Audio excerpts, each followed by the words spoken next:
Aqui também a gente vai começar a falar um pouquinho sobre a natureza ilusória da matéria. Ok, eu falei em lives passadas que o universo é irreal, agora eu falo que o universo é real, mas se a gente for pegar, né, a irrealidade e a realidade numa outra ponta, a gente vai ver que a gente tem uma escala, e aí tem o meio dessa escala. No meio dessa escala, tem o conhecimento de que o universo não é tão material assim, a matéria não é tão real assim. Ok, tem um certo grau de realidade, show de bola, mas ela também não é tão real assim. Por exemplo, aqui eu trago o exemplo do elétron e do núcleo no átomo de hidrogênio. Se a gente pegasse um átomo de hidrogênio e colocasse o núcleo dele do tamanho de uma bolinha de tênis, mais ou menos isso aqui, o elétron estaria a 500 metros de distância. Olha a distância. São 500 metros para uma bolinha de tênis. A própria matéria, e isso é verificável, tá? Isso é ciência. A matéria é composta de imensos vazios, se a gente for parar para analisar, né? Se a gente trazer um pouco pro nosso nível de realidade, ela é formada por imensos vazios. Nem a própria densidade da matéria ela corresponde à nossa percepção que a gente tem. Então é sempre interessante a gente trazer um pouquinho essa questão à tona. E aí, a gente não. A gente, enquanto raça humana, enquanto ciência, não consegue avançar muito além disso, justamente porque são as limitações atuais do nosso conhecimento científico, né? Talvez no futuro, quando os aparelhos, enfim, forem se tornando melhores e a gente consiga desvendar mais, tanto sobre o microcosmo quanto sobre o macrocosmo, a gente começa a perceber mais sobre essa questão da irrealidade da matéria, né? Talvez seja num futuro a gente consiga chegar nesse ponto. E aí, quando chegar esse ponto, talvez a gente também encontre aí evidências de planos de existência além dos que a gente conhece atualmente, né? Mais abaixo do que a gente tem hoje, que seria o átomo, né? Os quarks, enfim, e mais acima do próprio universo. Ou de repente em paralelo, né? Universo paralelo, aquela questão toda. Já existe isso teoricamente, né? Não existe isso provado. Talvez quando a nossa tecnologia ela se ficar melhor, a gente consiga de fato provar esse tipo de coisas. E aí a gente passe a notar que o universo não é tão real quanto a gente julga. Ok, a matéria não é tão real, mas a gente tem que seguir as leis do todo. E onde que isso tudo se encaixa? Se encaixa no seguinte padrão. Nós mesmos, por sermos seres materiais, a gente usa da matéria, a gente usa do nosso corpo para que a gente possa perceber os planos superiores. É através do meu corpo que eu tenho acesso, através da minha cabeça que eu tenho acesso à minha mente.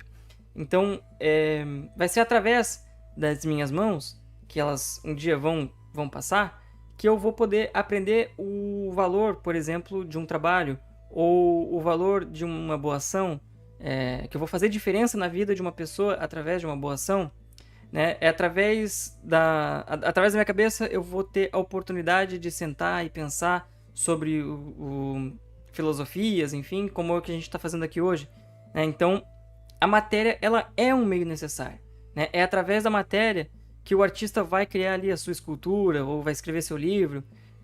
Ele usa da matéria para poder expressar aquilo que está dentro dele, né? Aquilo que ele quer passar para sua obra, digamos assim. Então, o meio físico é o nosso meio de expressão.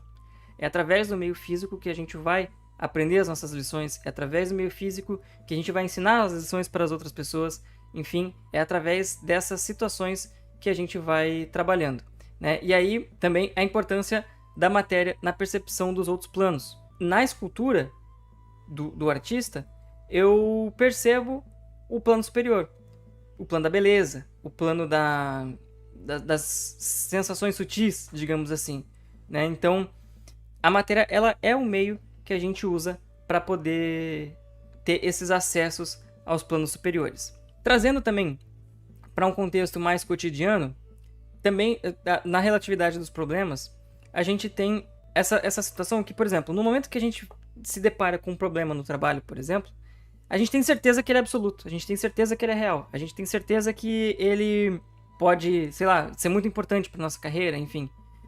10 problemas depois, a gente não vai nem lembrar desse primeiro problema.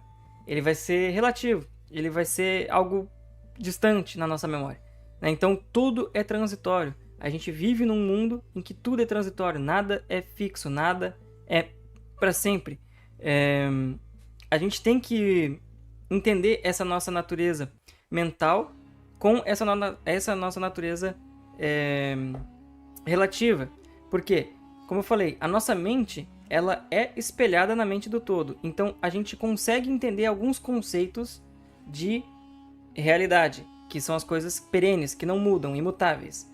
Mas a gente está imerso num mundo mutável, num mundo irreal. Então, às vezes a gente acaba dando certa dimensão aos problemas, certa dimensão às coisas do nosso cotidiano, de modo que a gente acaba esquecendo dessa transitoriedade, né? Fica tão fixo naquele problema, tão fixo naquela situação, que a gente esquece que ela vai passar. Que a gente conseguindo dar uma resolução benéfica ou não, aquela situação vai passar e o restante da vida vai continuar, né? Então a gente tem que entender essa natureza mental e absoluta do universo e entender essa natureza material e relativa para que a gente possa progredir na nossa senda, digamos assim, né? Então a gente sempre tem que ter essa diferença bem clara na nossa cabeça. Aquele problema que está me consumindo hoje, que ele está me tirando o sono, amanhã ele não vai mais existir, né? Então é nesse aspecto que a polaridade vem para o nosso auxílio.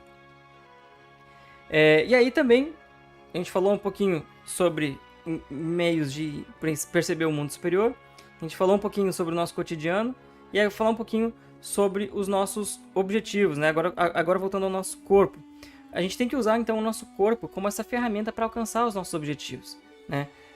Se a gente voltar um pouquinho ao conceito do todo, se não existe nada fora do todo, então não existe nenhum mal externo que esteja tramando contra nós, que esteja querendo nos fazer mal, né? A figura do opositor, né? Não existe nada fora do todo, tudo está dentro dele. Então não existe essa figura fora do todo, não existe algo à parte de Deus que procure, que busque ativamente o nosso mal. Então todas as situações ruins que a gente possa vir a enfrentar, elas vão ser esses reflexos, né, desses problemas. A gente tem que ter a gente tem que saber que tudo isso é transitório, o nosso corpo é transitório, e a única coisa que vai permanecer é a nossa sabedoria acumulada, né? Essa ideia de poder trabalhar, de ter essa ajuda no trabalho em prol de uma pessoa, por exemplo, né? Algo que pode ser muito interessante, né? Como meio de atingir essa elevação.